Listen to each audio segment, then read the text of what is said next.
my family. Let me gist you about one Nigerian man whose side hustle was so big that it caught the eye of FBI, the Secret Service, and even the UK Crime Agency. Yes, what is this man's name? His name is Olamide Shanu, a 34-year-old Nigerian man, all the way from Lagos. By the day, Shanu was an accountant, but by the night, prosecutors say he was running a $2.5 million online blackmail ring that trapped hundreds of victims worldwide. Today, this guy is sitting in Idaho facing trial. Let me break it down how it all happened. The US Department of Justice says Shanu was extradited from the UK. He now faces 8 serious counts. That is wire fraud, aggravated ID theft, conspiracy to extort, online harassment, and money laundering. If this guy convicted, he could spend 20 good years behind bars. But what made this case unusual was his double life. Accountant on one side, scam operator on the other side. And the way investigators cracked him shows that in the digital world, there's always a trail. But some of them, they don't know and they don't believe that. They think, I'm an expert when it's come to cybercrime. Investigators says Shanu and his crew created fake profile on app like Snapchat, Instagram, WhatsApp, even on TikTok. They pose as young, beautiful women. Very, very, very beautiful women. That when men see them, Arimali Loni, with names like Choli, Krami, Koli. These are names that will entice other people. They will not put names like Mufu, Abige, Adia, Sadiku, Sadit, Angela. They won't put such name there. They will use name, a sexy name that will attract the victim. And if the victim heresy, then the victim is in trouble. But you will ask me, how can Nigerian men now suddenly turn to a woman on Snapchat or on other social media platform? I will tell you what they do. Okay? They added unsuspecting men, often teenagers or college students, those ones that they will not suspect them right away. They always use stolen pictures from the internet, from the web, to make the profile look real. And these are stolen pictures of beautiful babes, of beautiful young girls. And once that conversation don't reach one climate like this, then they started to push for explicit photo from you. They start to ask you, show me your bula, show me your kwekus. And you, on the other side, you will think you're talking to a beautiful girl. But behind it, it's Mr. Shanu and his crew that are there. But the beautiful picture that you see there, in fact, sometimes you even do it you will do on top of the picture. That's the way they operate. And hence, you don't enter the trap like this. Bam! They will just cut off the network from you. And at that point in time, then they will start to demand from you. And what they will do now? The moment you send the picture to them, the picture of your bola, the moment they receive it like this, then they have some kind of way of crafting text. They will now send a text to you that you need to drop so amount of money.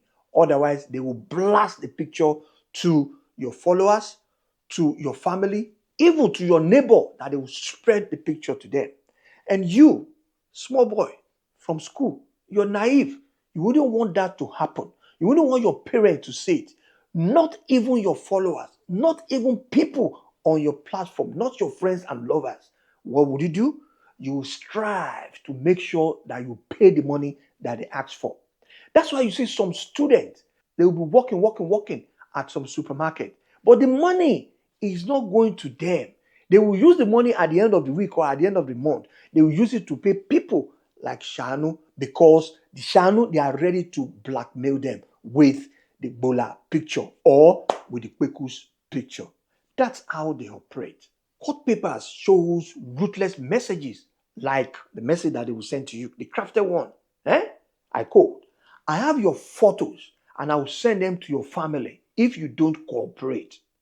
Victims were shown draft posts with their name, address, and pictures ready to be blasted online unless money was paid. What they do there?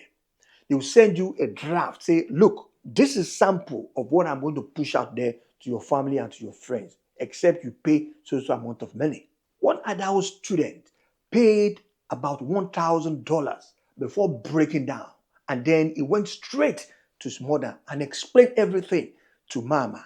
And that tip that was given to the mama now cracked and opened the case because the mom now went straight to the police, from the police straight to the FBI, and the case now get case open like this. This our brother, Mr. Shanu, didn't stop with one profile. He has multiple profiles.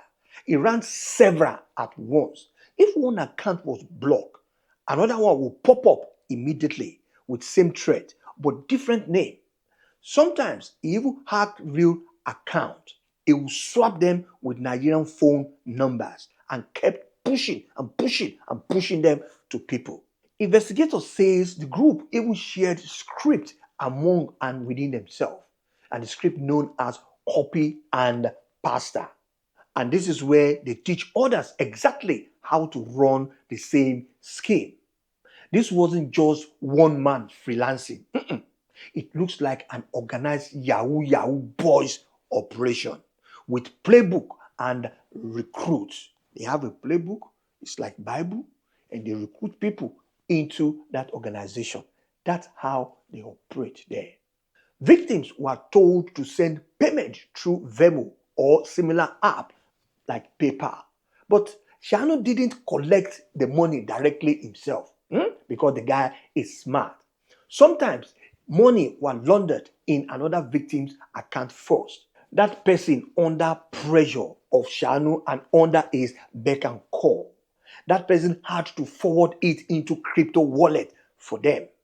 Over time, the cash piled up into a Binance account holding about 84 bitcoins, worth about $2.5 million.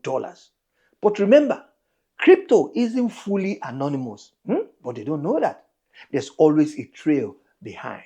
The Secret Service pulled record from Snapchat, from Venmo, and Binance.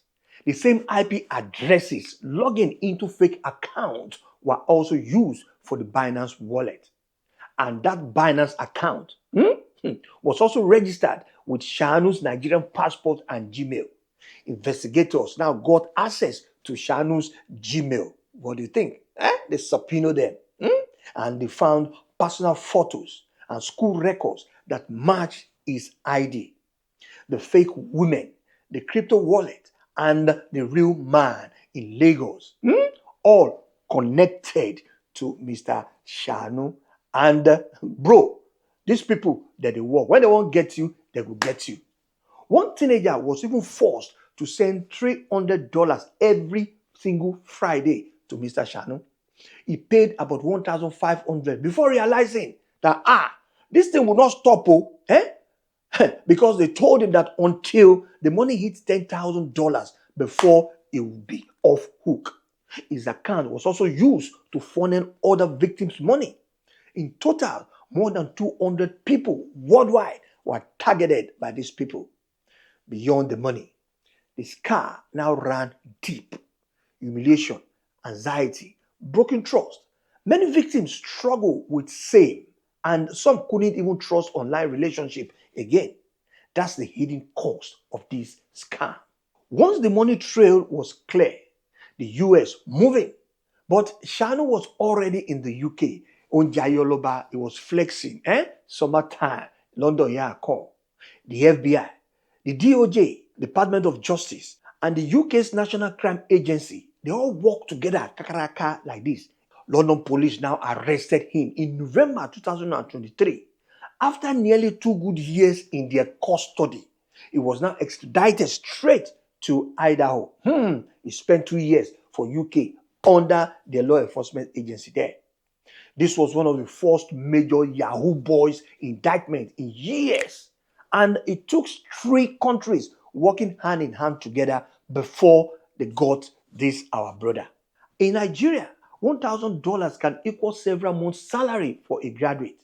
Multiply that by millions of money collected by Shanu. And Shanu and his crew lived like king in Nigeria. He even recruited others through hard job, looking for English speakers willing to extort peoples abroad. But greed blinded them. They thought Bitcoins was untraceable. They forgot there's always a digital footprint left behind.